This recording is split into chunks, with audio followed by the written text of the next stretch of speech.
Head ettevõtjad, kuidas ikkagi lennutada lohet? Tõsi, eelmisel nädalal pidasin Estonia teatrisaalis kõne, milles tõdesin, et meie majanduskasv on kuhugi kadunud. Prognoosid ootavad küll olukorra paranemist, kuid viimaste nädalate uudised ja neid lugedes tundub, et ka lähiaastad saavad olema keerulised. Väikesele avatud majandusele ei tõota tariifid ega kaubanduspiirangud midagi head. Isegi neist rääkimine teeb ettevaatlikuks, keerulisest julgeolekuolukorrast rääkimata. Nigelat väliskeskkonda ei saa me ise muuta. Kas tuulelohe on jäänud seisma pelgalt nõrga tuule pärast, on reeglid selle nööri liiga raskeks teinud või hoopis sõlme ajanud? Ehk peaksime kujundama uue mudeli, mis lendaks nõrga tuulega kõrgemale. Võib-olla vajaksime hoopis drooni. Kui palju me ka ei tahaks väliskeskkonda muuta, on mõistlik keskenduda teguritele, mille üle on meil mõju. Ütlesin eelmisel nädalal, et peame muutuma nutikamaks majanduseks. See on meie käeulatuses. Mõneti näib, et Eesti majandust piiravad samad probleemid, mis on traditsiooniliselt pidurdanud nõndanimetatud vana Euroopa riike. Oleme ju aastatega üle võtnud sama raamistiku ja arendanud oma institutsioonid sarnaseks. Meie majanduskasvki näib konvergeeruvat aeglasema Euroopaga, mitte kiiremini kasvava USA-ga. Ehkki bürokraatia üle kurdab eeskätt erasektor, on aeg-ajalt tunne, et reeglid seisavad ehk isegi rohkem ees hoopis riigil endal. Sobivaks näiteks on andmete kasutamine. Teadmispõhised otsused eeldavad andmestike kasutamist, kuid andmeregistri reeglite tõttu on see kohati arutult keeruline. Riik võib lubada, et andmeid küsitakse ettevõttelt vaid üks kord, kuid osalt meie enda seatud piirangud takistavad nende jagamist riigiasutuste vahel. Piirangute kujundajatel on olnud üllas eesmärk, kuid puudu on jäänud erinevate valdkondade vajaduste tajumist ja suurest pildist, kui soovite. Head kuulajad, läheb keeruliseks, kui tahame majanduselt liiga palju õnne, võrdsust, maailma päästmist ja midagi veel. Kuid neid kõiki eesmärke ühiselt teeniks tootlikkuse kasv. See olgugi ainus eesmärk majandusele. Seda tuleb silmas pidada nii ettevõtlustoetuste kui ka hariduspoliitika kujundamisel. Me ei peaks toetama midagi lihtsalt sellepärast, et nii on alati olnud, või koolitama vähese perspektiiviga töötajaid vaid selleks, et sarnase töö tegijaid pensioneeruvad peagi. Tuleviku ja tootlikkuse peale tuleb mõelda meil kõigil. Koos ettevõtjate ja haridustegelastega panime aluse haridusprogrammile, mis toob juba sellest sügisest gümnaasiumisse tehisaru õppevahendid. Selleks koolitatakse õpetajaid ja uute oskustega noori, kes jõuavad varsti ettevõtlusse. Selliseid algatusi võiks tulla ka traditsioonilisest ärist.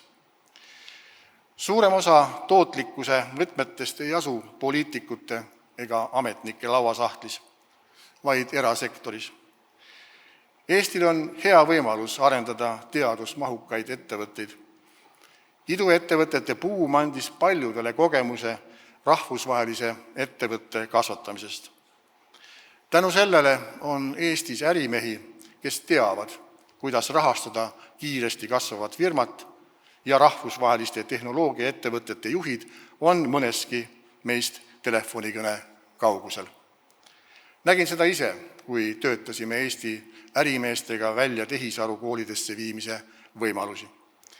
Hästi ühendatud ärijuhtide olemasolu on meie eeliseks.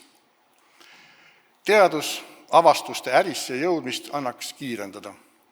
Aastaid on räägitud ülikoolide ja ettevõtete koostöö vähesusest.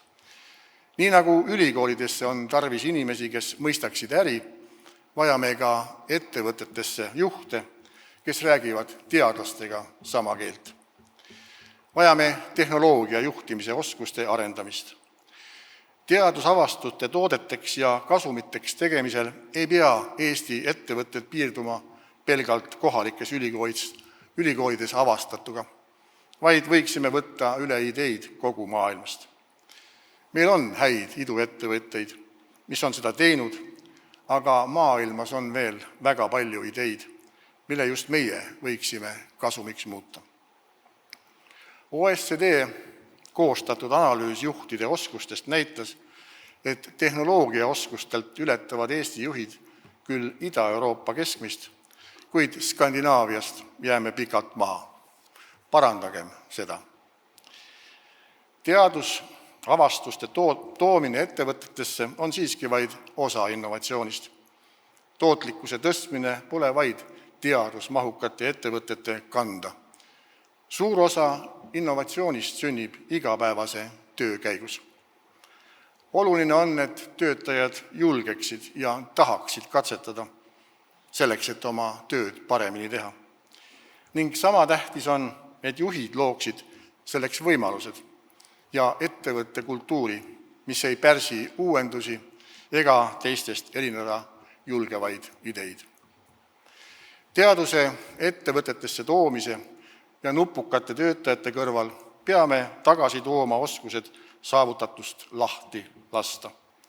Seda on palju keerulisem teha kui minevikus, mil meil oli vähem kaotada.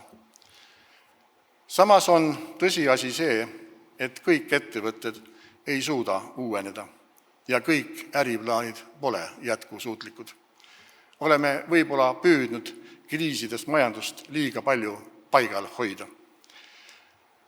Välismaalt töötajate otsimise kõrval ei tohiks põlata töötajate üleostmist madala tootlikkusega firmadest. Konkurents ei leia aset pelgalt kaupade turul, vaid ka töötajate pärast. Kui inimesed liiguvad madala tootlikkusega firmast paremale tööle, siis võidavad nii needsamad inimesed kui ka majandus tervikuna. Madala tootlikkusega inimeste paremale tööle aitamine on eetiline. Kui riik ühel päeval andmete kasutamisreeglid mõistlikumaks saab, võiks ehk Maksuamet anda sõnumiga teada, kui sarnase töö tegijad teenivad mujal rohkem ja motiveerida seeläbi paremat tööd otsima. Me ei tohi tuule tõusmist ootama jääda, vaid peame ise tegutsema. Sellised üritused nagu täna siin on head selleks, et kohvipausi ajal jagatud mõtetest sünniksid uued ideed. Loodan, et neist tuleb innovatsioon, mis aitab tuulelohe uuesti kõrgustesse. Head konverentsi, tänan kuulamast!